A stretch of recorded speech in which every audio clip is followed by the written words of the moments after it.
Hello everyone, welcome back my online classes academy by Pushpa Tomar.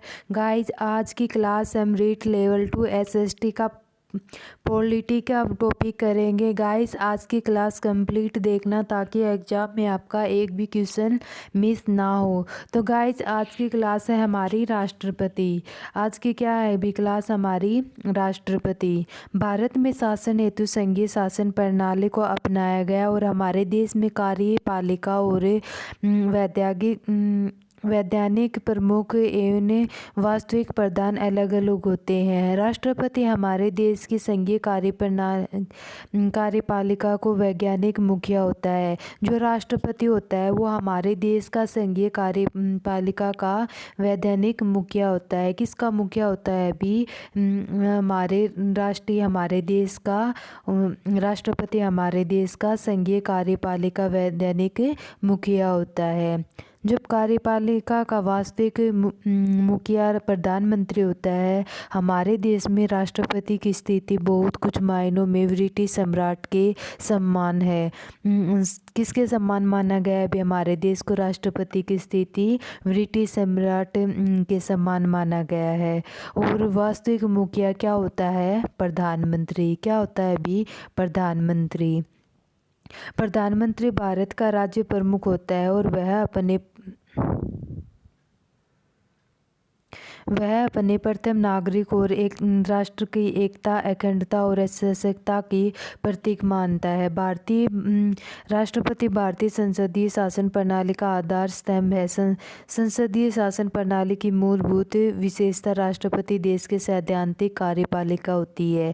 किसकी जो राष्ट्रपति का सैद्धांतिक कौन होता है भी? कार्यपालिका होती है। संविधान के 52 अनुच्छेद के अनुसार भारत का एक राष्ट्रपति होगा। अनुच्छेद 52 में क्या कहा है कि भारत का एक राष्ट्रपति होगा।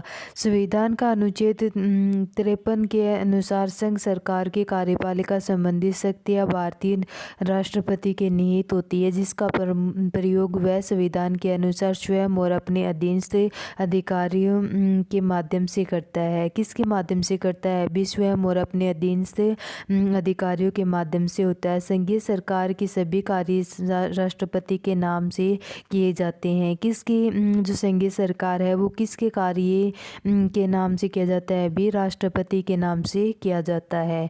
केंद्र सरकार की सभी अधिकारी कर्मचारी राष्ट्रपति के प्रसाद पर्याप्त ही अपने पद पर बने रह सकते हैं और वह अपने देश की रक्षा सेनाओं का सर्वोच्च सेनापति होता है और राष्ट्रपति देश का प्रथम नागरिक होता है। राष्ट्रपति देश का क्या होता है भी? प्रथम नागरिक होता है। कौन भी? राष्ट्रपति। फिर कुछ अनुच्छेद है राष्ट्रपति के संबंधित कुछ अनुच्छेद है। अनुच्छेद 52 में भारत का एक राष्ट्रपति होना चाहिए। 53 अनुच्छेद में संघ कार्यपालिका शक्ति राष्ट्रपति में निहित और 52 में राष्ट्रपति का निर्वाचन। अनुच्छेद 55 में राष्ट्रपति का निर्वाचक में नीति होना और 56 में राष्ट्रपति की पदमावधि, 57 में पूर्व निर्वाचन के लिए अंतर्राज्यीय और 58 में राष्ट्रीय निर्वाचन होने के लिए योग्यताएं। फिर 59 में राष्ट्रपति के पद के लिए कुछ शर्तें होनी चाहिए और 60 में राष्ट्रपति के शपथ, राष्ट्रपति द्वारा शपथ और 61 में राष्ट्रपति के महाभियोग चलाने की प्रक्रिया।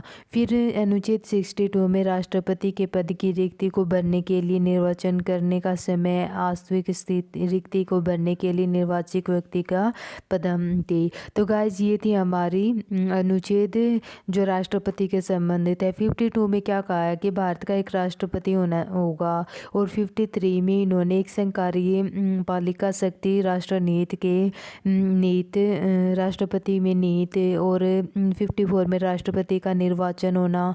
फिर 55 में राष्ट्रपति के निर्वाचन में नीति। फिर 56 में राष्ट्रपति की पदवावधि और फिर अनुच्छेद कुछ अनुच्छेद हैं राष्ट्रपति पद हेतु योग्यता। 58 में हमारे अनुच्छेद 58 हमारे देश में राष्ट्रपति पद का चुनाव लड़ने के लिए इच्छुक शक्ति मिनिमम योग्यताएं होनी चाहिए। वह भारत का नागरिक होना चाहिए और उसकी आयु कितनी होनी चाहिए भी 35 वर्ष की आयु से पूर्ण कर चुका हो। लोकसभा के सदस्य बनने की योग्यता रखना हो और वह सरकार और राष्ट्रीय सरकार की किसी भी स्थानीय स्वशासित संस्था के अंतर्गत लाभ के पद न हो। तो इसमें क्या कहा है कि जो राष्ट्रपति के कुछ पद हैं अनुच्छेद 58 में इन्होंने बताया कि वह भारत का नागरिक होना चाहिए और उनकी आयु 35 वर्ष से पूर्ण हो चुकी हो और लोकसभा के सदस्य बनने की योग्यता रखता हो और भारत सरकार और राज्य सरकार किसी भी स्थानीय स्वशासित संस्था के लाभ में पद न हो। फिर यह वर्तमान राष्ट्रपति उपराष्ट्रपति किसी भी राज्यपाल द्वारा संघ के किसी राज्य की मंत्री हेतु लाभ का धारण करने वाला नहीं समझा चाहिए और वह राष्ट्रपति पद पर योग्यता उम्मीदवार माना जाएगा, परंतु राष्ट्रपति बनते ही वह अपनी इनकी सदस्यता को समाप्त हो जाती है।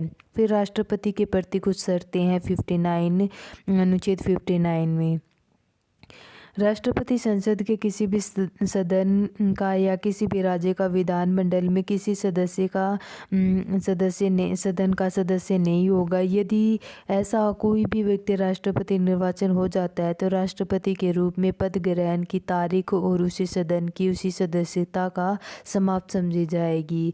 इन्होंने क्या कहा है कि जो राष्ट्रपति संसद के किसी भी सदन में किसी भी राज्य के विधानमंडल के किसी भी सदन की सदस्य नहीं होना चाहिए और उसे कोई भी व्यक्ति जब राष्ट्रपति निर्वाचित हो जाता है तो राष्ट्रपति के रूप में पद ग्रहण करने की तारीख में उस सदन की उसी सदस्यता क्या होगी समाप्त समझी जाएगी।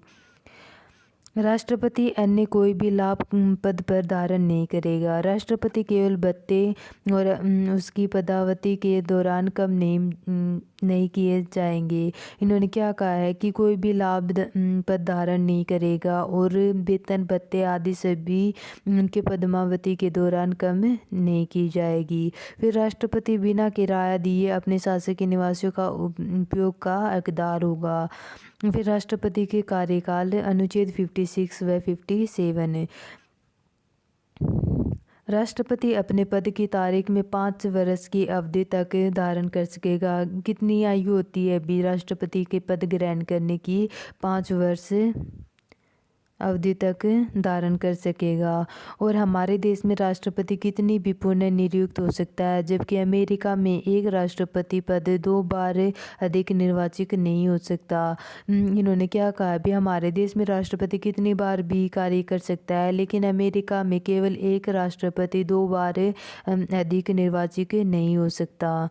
राष्ट्रपति अपने पदवावधि समाप्त हो जाने पर नए राष्ट्रपति को पद ग्रहण करने के पद धारण करेगा। राष्ट्रपति त्यागपत्र उपराष्ट्रपति को लिखित में दे सकेगा। त्यागपत्र की सूचना राष्ट्रपति के द्वारा लोकसभा अध्यक्ष में दी जाएगी। जो राष्ट्रपति है वो अपना त्यागपत्र उपराष्ट्रपति को देगा और जो त्यागपत्र की जो सूचना है वो राष्ट्रपति द्वारा लोकसभा अध्यक्ष में दी जाएगी। संविधान के अंतिक्रमण करने पर राष्ट्रपति के अनुच्छेद 61 में विहित प्रक्रिया संसद के में चलाए गए महाभियोग के द्वारा हटाया जा सकता है। किसके द्वारा हटाया जा सकता है? भी महाभियोग के द्वारा हटाया जा सकता है। फिर राष्ट्रपति का निर्वाचन 54 के अनुसार राष्ट्रपति एक निर्वाचक मंडल के द्वारा होता है। किसके द्वारा होता है? भी निर्वाचक मंडल के द्वारा होता है। इसके कुछ घटक हैं। सदस्य के दोनों सदनों का निर्वाचित सदस्य, सभी राज्यों को विधानसभा में निर्वाचित सदस्य होना, राज्य की दिल्ली राष्ट्रीय राजधानी राज्य क्षेत्र में पुडुचेरी संघ राज्य क्षेत्र में शामिल की गई है और इन्हें दोनों सदनों राज्यों व विधानसभाओं में, दिल्ली व पांडिचेरी विधानसभाओं में मनोनीत सदस्य इन राज्य विधान परिषद में राष्ट्रपति के निर्वाचन भाग नहीं लेंगे। इसमें क्या कहा है कि आर्टिकल 54 में जो राज्य की दिल्ली राष्ट्रीय राजधानी राज्य क्षेत्र और पांडिचेरी संघ राज्य क्षेत्र में शामिल किए जाते हैं, और संसद के दोनों सदनों व राज्य की जो विधानसभाएं दिल्ली व पांडिचेरी की विधानसभाओं को मनोनीत सदस्य एवं राज्य विधान परिषद के द्वारा राष्ट्रपति का निर्वाचन में भाग नहीं ले सकते। फिर आर्टिकल 55 में निर्वाचन की रीति। जो राष्ट्रपति का निर्वाचन है वह अप्रत्यक्ष रूप से अनुपातिक प्रतिनिधित्व का एकल संक्रमणीय मत पद्धति का गुप्त मतदाता के द्वारा होता है। किसके द्वारा होता है भी? अप्रत्यक्ष रूप में अनुपातिक प्रतिनिधित्व को एकल संक्रमणीय मत पद्धति का गुप्त मतदान किया गया है।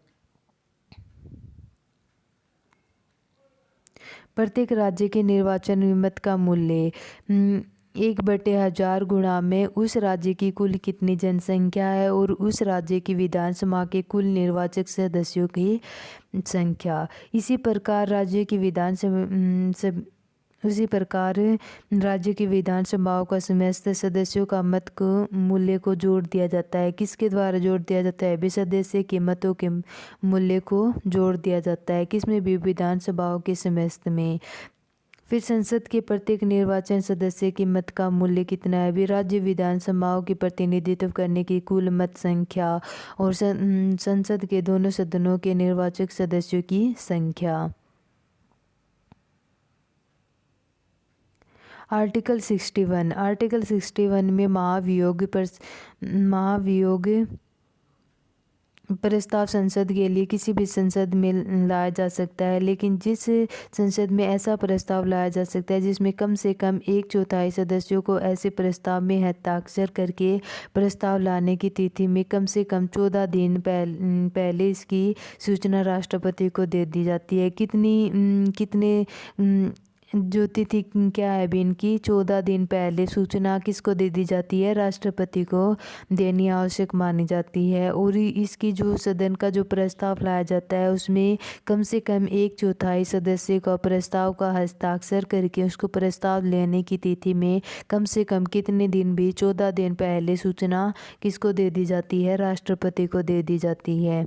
उस संसद की कुल सदस्य संख्या में कम से कम 2/3 सदस्यों की ऐसी 2 या 3 सदस्यों द्वारा प्रस्ताव पारित करने के दूसरे संसद में प्रेषित किया जाता है। कितने भी? कुल संख्या कम से कम 2 या 3 सदस्य।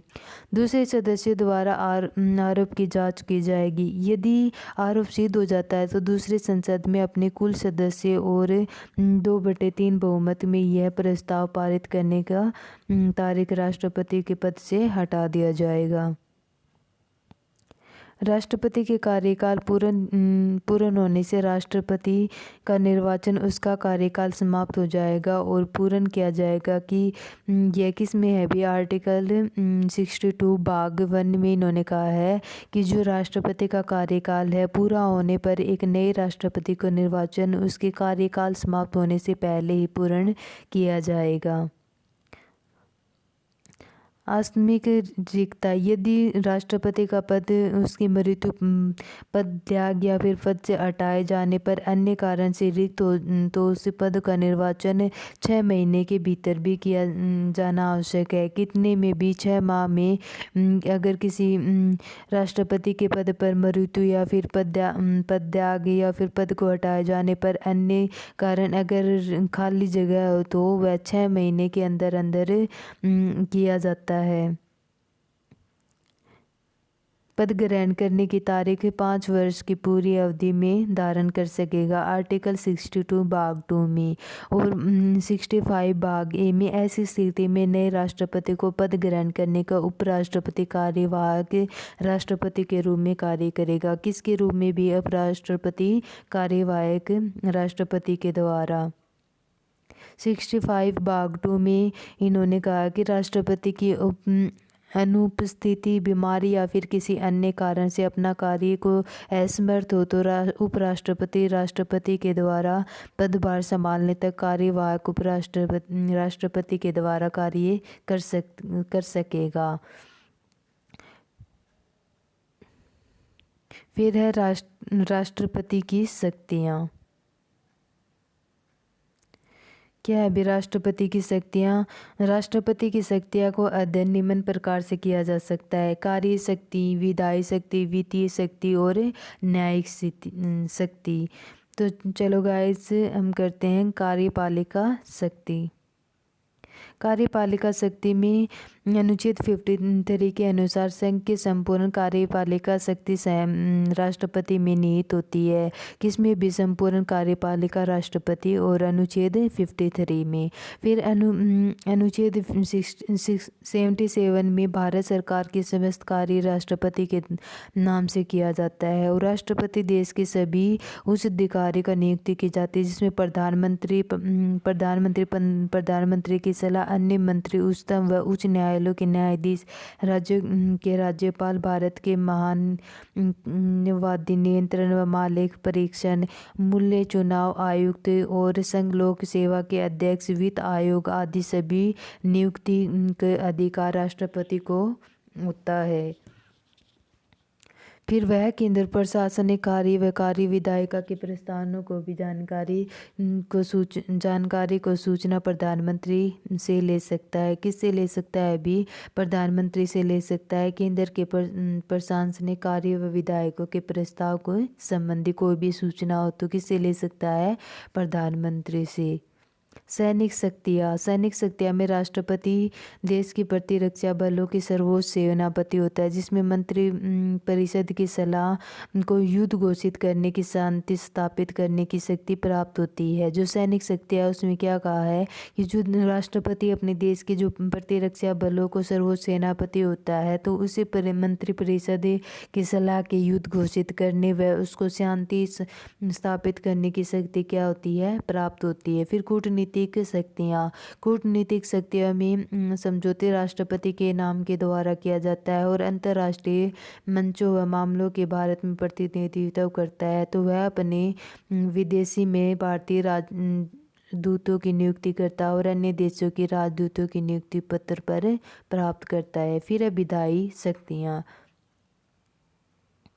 विधायी शक्तियों में राष्ट्रपति संसद के सत्र का आहूत होता है और इसे सत्रावसान करता है और वह लोकसभा का विघटन कर सकता है। क्या कर सकता है? भी लोकसभा का विघटन कर सकता है।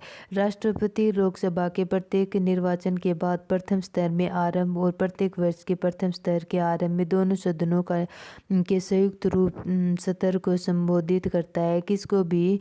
जो दोनों संसद के संयुक्त सत्र को संबोधित करता है। किसमें भी? लोकसभा के प्रत्येक साधारण निर्वाचन में।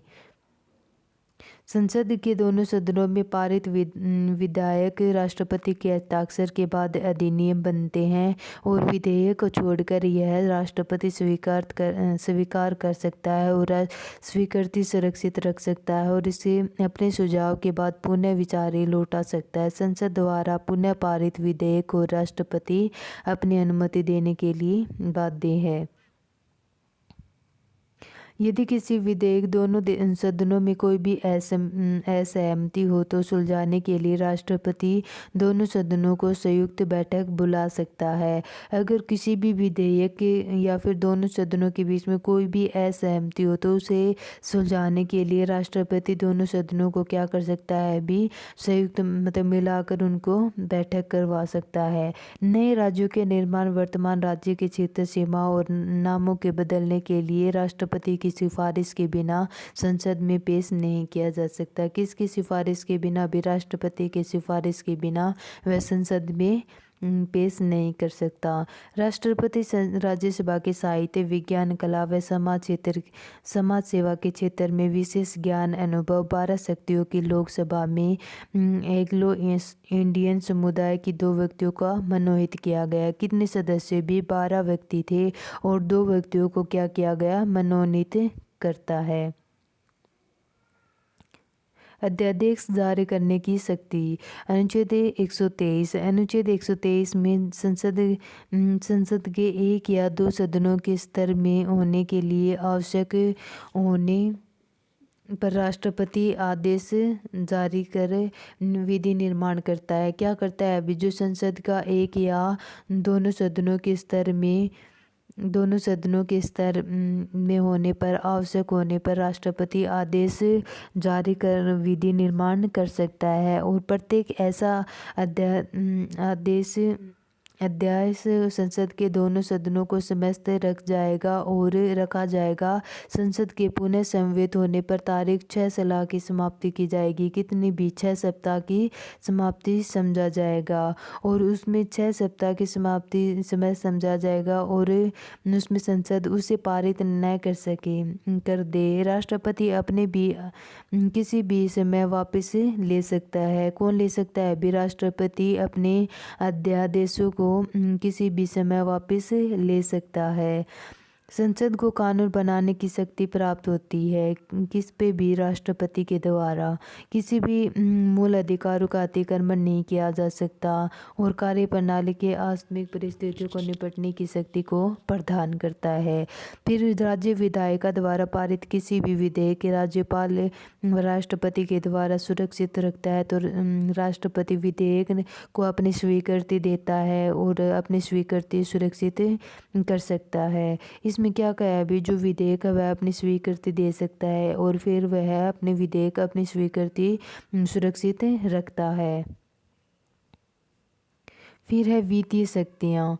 वित्तीय शक्तियों में धन विधेयक राष्ट्रपति पूर्वानुभूति के संसद को प्रस्तुत किए जा सकते हैं। किसमें भी? जो धन विधेयक राष्ट्रपति को पूर्वानुभूति और वह केंद्र सरकार की वित्तीय वितरण यानी कि केंद्रीय बजट की संसद को समस्त रखवाता है। किसके द्वारा भी? केंद्रीय बजट के समस्त रखवाता है। अनुदान की कोई भी मांग राष्ट्रपति सिफारिश के बिना नहीं की जा सकती। किसके द्वारा नहीं की जा सकती भी? राष्ट्रपति सिफारिश के बिना नहीं की जा सकती। वह वास्तविक विधि के किसी भी अदृश्य व्यय हेतु कोई भी भुगतान की व्यवस्था कर सकता है। वह राज्य के केंद्र और मध्य राज्य बंटवारे के लिए 5 वर्ष के एक वित्त आयोग का गठन करता है। कौन भी? जो वित्तीय शक्ति में इन्होंने राज्य केंद्र के मध्य राज्यों के बंटवारे के लिए 5 वर्ष में एक वित्त आयोग का गठन कर सकता है। फिर है न्यायिक शक्तियाँ। न्यायिक शक्तियों में वह उच्चतम न्यायालय की उच्च न्यायालय का वह अन्य न्यायाधीशों का नियुक्ति करती है। किसके? जो न्यायिक शक्ति है उसमें उच्चतम न्यायालय के मुख्य न्यायाधीशों और अन्य न्यायाधीशों की क्या करती है? वो नियुक्ति करती है। फिर समाधान की शक्ति। अनुच्छेद 72 में इन्होंने राष्ट्रपति किसी भी दोषी को दंड या क्षमा कर सकता है, निलंबित कर सकता है और कम भी कर सकता है। लेकिन राष्ट्रपति मृत्यु दंड को भी क्षमा कर सकता है।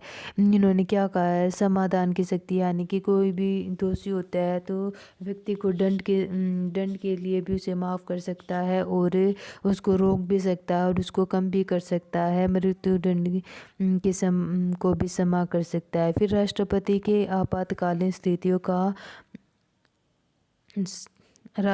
के आपातकालीन शक्तियाँ। भारतीय जो 18वें भाग में कितने भाग में भी? 18वें भाग में अनुच्छेद 332 और 360 तक आपातकालीन प्रावधानों की व्यवस्था की गई थी। किसकी भी? जो राष्ट्रपति की आपातकालीन शक्तियों 392 से लेकर 360 अनुच्छेद तक इन्होंने क्या की थी? भी इनकी व्यवस्था की थी। किंतु संविधान की किसी भी आपातकालीन स्थिति को परिभाषित नहीं किया जा सकता। भारतीय अपनी आपातकालीन प्रावधान राष्ट्रपति संकटकालीन शक्तियों के रूप में किया जा सकता है और संसदनात्मक शासन व्यवस्था को अपनाने का कार्य राष्ट्रपति नाम मात्र व कार्यपालिका प्रधान है। किसके कारण भी? जो राष्ट्रपति नाम मात्र और कार्यपालिका प्रधान होता है। जो संविधान के आपातकालीन प्रावधान व राष्ट्रपति के संकटकालीन शक्तियाँ 1975 में के बाद बहुत अधिक संशोधन को परिवर्तन का विषय रहे हैं। 42वें संविधान में इन्होंने 19/6 द्वारा 1976 द्वारा आपातकालीन प्रावधानों को अधिक कठोर बनाया गया। कभी जो 42वें भाग में इन्होंने संविधान संशोधन को 1976 में आपातकालीन प्रावधानों का अधिक कठोर बनाया जाएगा, और 44वें अनुच्छेद में इन्होंने 1978 में संशोधन किए गए ताकि शासक वर्ग को प्रावधानों का दुरुपयोग न किया जा सके। फिर 44वें भाग में इन्होंने वर्तमान के संकटकालीन प्रावधानों की स्थिति इस प्रकार है।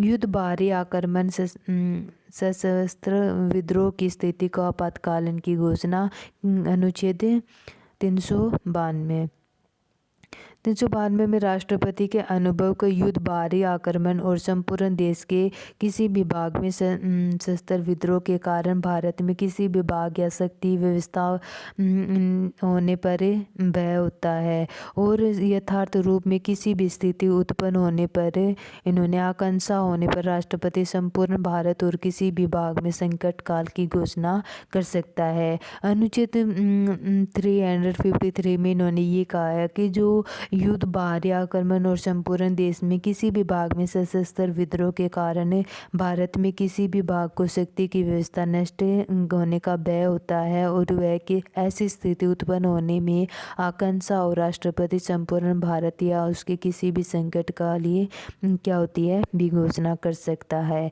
फिर संसद की स्वीकृति के बिना लिखित ऐसा परामर्श दिया जाएगा। संसद की स्वीकृति के लिए यह 1 माह तक लागू रह सकती है। कब तक रह सकती है भी? 1 महीने तक लागू रह सकती है भी संसद की स्वीकृति के लिए। जो लिखित में ऐसा परामर्श दिया जाता है तो वह कितने दिन तक लागू रहती है भी? 1 माह तक लागू रहती है।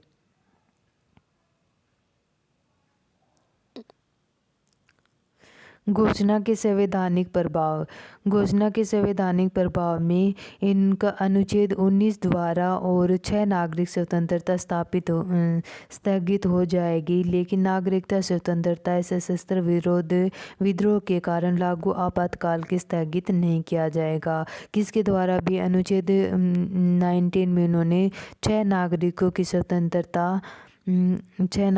की स्वतंत्रता क्या की जाएगी भी? स्थगित हो जाएगी, लेकिन सशस्त्र विद्रोह के कारण आपातकाल के स्थगित नहीं किया जाएगा। आपातकालीन के जीवन, शारीरिक स्वाधीनता के अनुसार अनुच्छेद 21 में इन्होंने रक्षा हेतु नागरिक न्यायालय पर शरण में ले सकेगा। अनुच्छेद 21 में इन्होंने क्या कहा है कि जो अन्य अधिकारों की रक्षा हेतु नागरिक को न्यायालयों की शरण में ले सकेगा।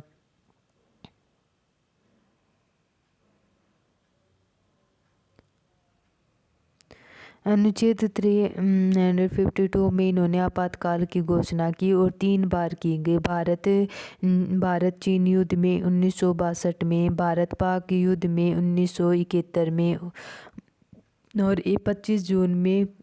25 जून 1975 में, और आपातकाल की आंतरिक अशांति के कारण लागू किया गया। 44वें भाग में संविधान संशोधन के द्वारा आंतरिक अशांति के कारण आपातकालीन नहीं लगाया गया, बल्कि सशस्त्र विद्रोह की स्थिति में लगाया गया था, जिनके संशोधन के नागरिक अशांति के कारण संग्रह विद्रोह को स्थापित किया जाएगा। राज्य के संवैधानिक तंत्र के विफल होने के राष्ट्रपति के अनुच्छेद 356 है। 356 में यह अधिकार दिया गया कि यदि कोई राष्ट्रपति प्रतिवेदन या फिर अन्य किसी भी प्रकार का विश्वास हो जाए तो ऐसी परिस्थितियां उत्पन्न हो गई हैं कि किसी भी राज्य या शासन संविधानों का प्रावधानों के अनुसार नहीं चलाया जा सकता, अर्थात संवैधानिक तंत्र विफल हो गया है, तो उस राज्य का अनुच्छेद 356 के तहत संकटकालीन की घोषणा कर सकता है। इसमें क्या कहा है? जो राज्यकाल प्रतिवेदन है उसमें किसी भी प्रकार का समाधान यानी कि विश्वास हो जाए तो उनकी परिस्थितियां उत्पन्न हो गई हो तो किसी भी राज्य के संविधान प्रावधानों के द्वारा नहीं चलाया जा सकता।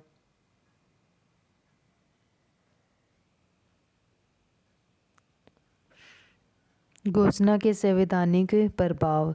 घोषणा के संवैधानिक प्रभाव में इन्होंने राज्यपाल व अन्य नियुक्त व्यक्तियों के माध्यम से संचालित किया गया है। किसके द्वारा भी? राष्ट्रपति के द्वारा राज्यपाल व अन्य नियुक्त व्यक्तियों के संचालित किया जा सकता है। और राष्ट्रपति अनुच्छेद 19 द्वारा प्रदत्त 6 नागरिक स्वतंत्रताओं पर रोक लगा सकता है। और राष्ट्रपति द्वारा जीवन एवं नागरिक स्वाधीनता के अलावा अन्य अधिकारों को संवैधानिक उपचारों का अधिकार को क्या किया जाता है? भी समाप्त किया जाता है।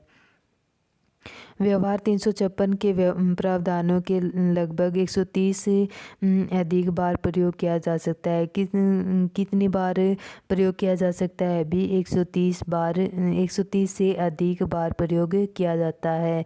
क्या भी? जो प्रावधानों का अनुच्छेद 356 में।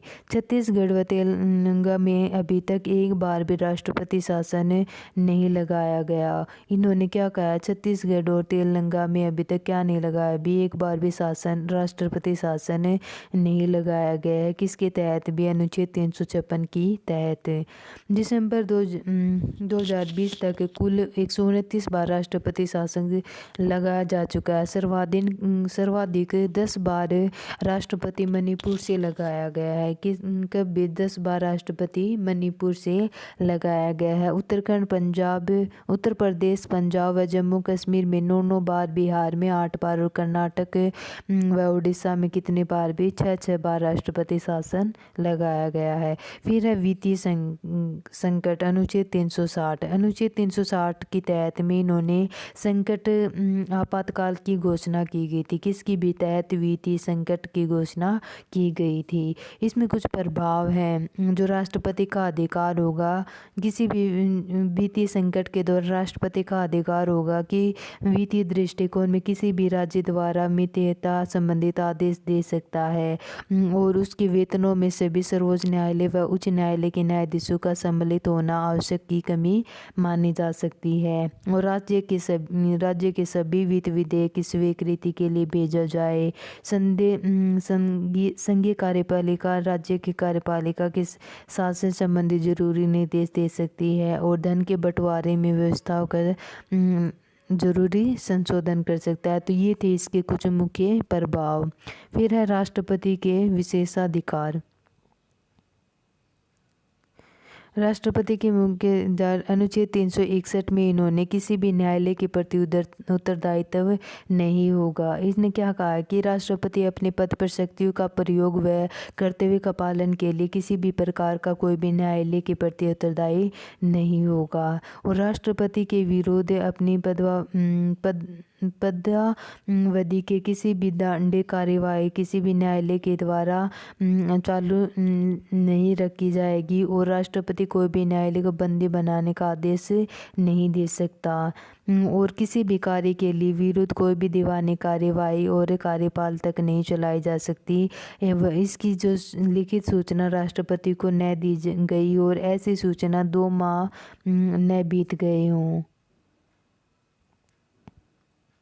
फिर राष्ट्रपति के कुछ मुख्य इम्पोर्टेंट तथ्य हैं। राष्ट्रपति के किसी भी विधेयक या फिर किसी भी विधेयक पर अनुमति देने पर न तो निर्णय लेने का समय अभाव या फिर राष्ट्रपति जे भी वीटो शक्ति का प्रयोग किया जा सकता है। राष्ट्रपति किसी भी विधेयक की अनुमति देने के लिए या फिर निर्णय लेने के लिए किसके कारण शक्ति का प्रयोग किया जाता है? भी राष्ट्रपति जे भी वीटो का